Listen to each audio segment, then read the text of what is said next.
Yo, what up? It's your boy Neo coming to you from ImMrAllen TV, like from my point of view. And welcome to the first episode of my newest series here on ImMrAllen TV called The First 24, which in these videos, I will give y'all my impressions about the new games that I'm playing throughout the first full 24 hours that I spent with the game. Now that's important. Like I said, it's the first full 24 hours, not the first day, not the first from Wednesday to Thursday, the first full 24 hours that I spent with the game. And this first entry will be for God of War Ragnarok, which is the sequel to the highly successful God of War game, from which I believe it came out in 2018. And I think earlier this afternoon, I completed my first full 24 hours of the game. So I just wanted to, give my impressions. So for my impressions of the game thus far, they include two very high points that I've noticed. The first thing that impressed me the most was how quickly I got engaged into the story.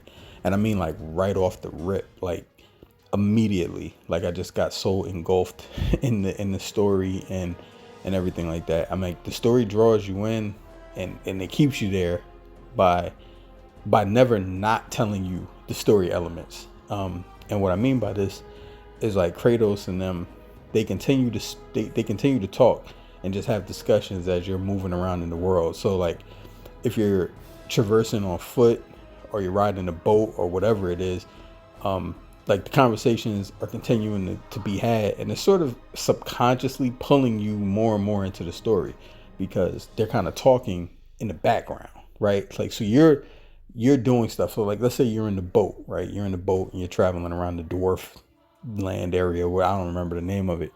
And you're in the boat and you're just traveling around. You're looking at the scenery. You're looking at everything. You're taking the game in.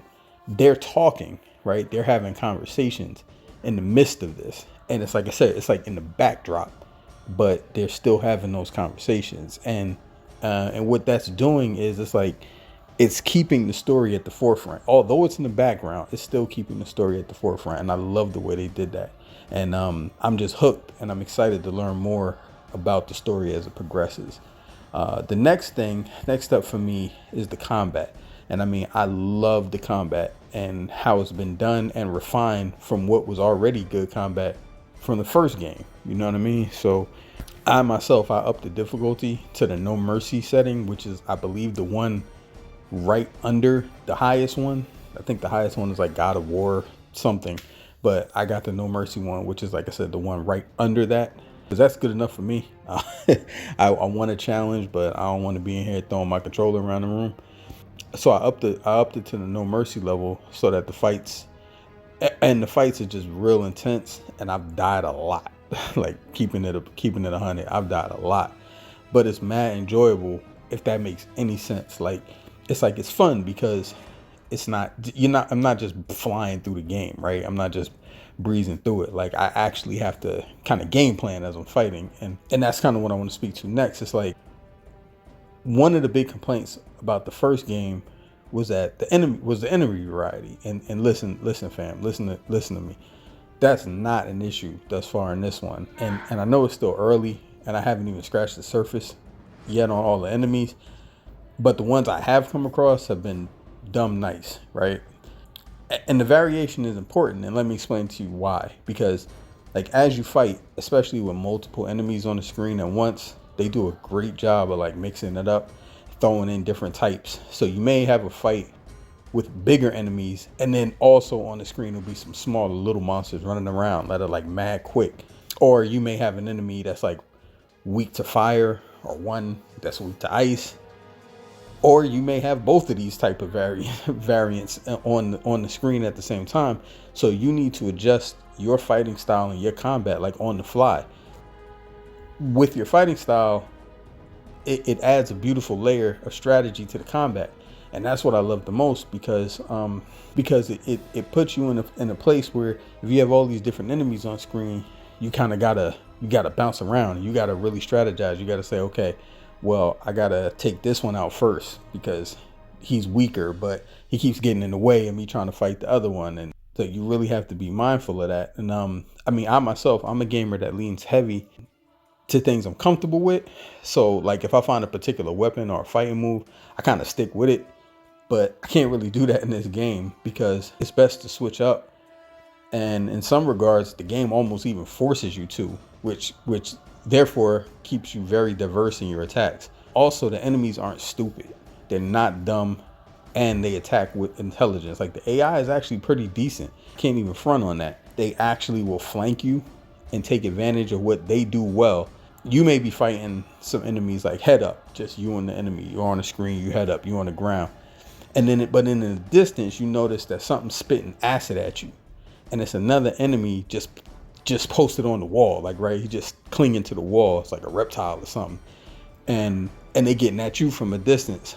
So then what you're gonna have to do is then you have to utilize the axe, and you might have to like throw it. You might have to throw your weapon, but like in the case of the axe, you got to call it back, right? And that split second to where you have to call it back could drastically affect your fight, as you now gotta possibly break your melee attack to retrieve your axe. And so you gotta press another button, you gotta add another button in or something like that. And it's this type of stuff that I just love because it makes each encounter very different and intense. Enemies also do something that I wish more games did, and that is attack you simultaneously instead of just standing around watching and waiting for their turn. So again, you got to be on your square when you're in that tussle with the enemies, because they're not going to wait. Like they're just going to keep attacking you, like from whatever angle. And they're not all going to attack you from the front. They're not all going to attack you from the side. Like they're going to be attacking from everywhere. And excuse me, and I really love that. I really love how they did that. Now, one thing about the combat, and probably my only true gripe at the present time with the game, is the fact that aiming your hits can be a bit tricky. It can be a bit off. It can feel a little bit off.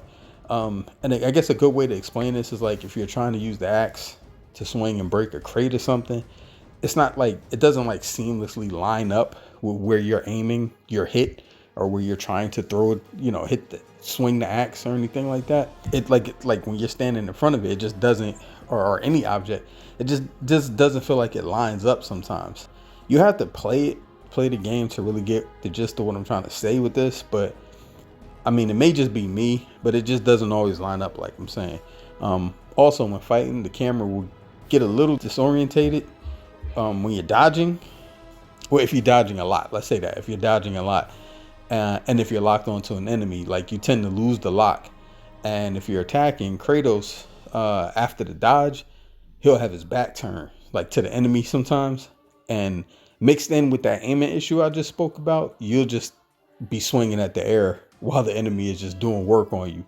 And it might just be like 1 or 2 hits, but it don't take many hits. Like some of these enemies can clean you up in like 2-3 hits. So like that kind of throws things off a little bit to me. You'll just be like stuck, like I said, like swinging at the air because you're not going to be in the right position. You're going to have your back turned or something like that. And I don't know, it might be a small thing, but it's just something that feels a little clunky to me. Oh, and keep in mind, locking on your enemy is your friend, as well as blocking and parrying. Like those elements, you'll need to utilize like all your skills when in combat. And I'm cool with that because I like that, because like I said, that adds to the strategy element of it. So those are, like I said, those are like the combat and the story are the main 2 things right now. Aside from those things, a few other things that in the game that I noticed are like the graphics. The graphics are stellar. I mean, the game is gorgeous. Like, it's gorgeous, fam. It's just absolutely beautiful. The sound's amazing too. Like, I've played it in I got the PS5 3D headphones. I played it in there, and I use it with my surround sound.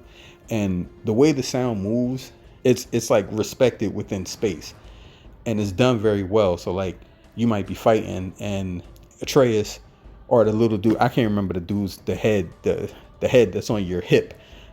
He be talking to you. I can't remember what his name is, but they'll tell you stuff. They'll be like, yo, watch out, brother. There's something behind you. Watch your left. And, and it'll be coming from the right direction. So it's important. So that's actually an element of the game. You know what I mean? That you can add in. You can add that in with the combat too, as I was talking about. So I think it's done very well. And the acting is just, I mean, it's just as good as the first one. So, if you like the first one, same thing, right? And these are just a few of the things that I noticed. And as I play more, I'll drop more vids about other stuff that I may come across, be them good or bad. But After 24 hours though, I strongly recommend this game to anybody, to newcomers of the series, but especially the fans that just that you plan on getting it, but maybe you haven't gotten it yet. Yeah, go get it, man. You're gonna want this one, my G. You gonna want this. So it's a good look. So the first 24 hours with God of War Ragnarok has been a success. I'm thoroughly enjoying it. About to go back and play it now. And thank you for listening. And I hope y'all, if you're out there playing it, hope you're enjoying it just as much as I am. And, keep checking in, man. I'll have more videos coming. So it's your boy Neo coming to you, My Reality TV, signing off. 1.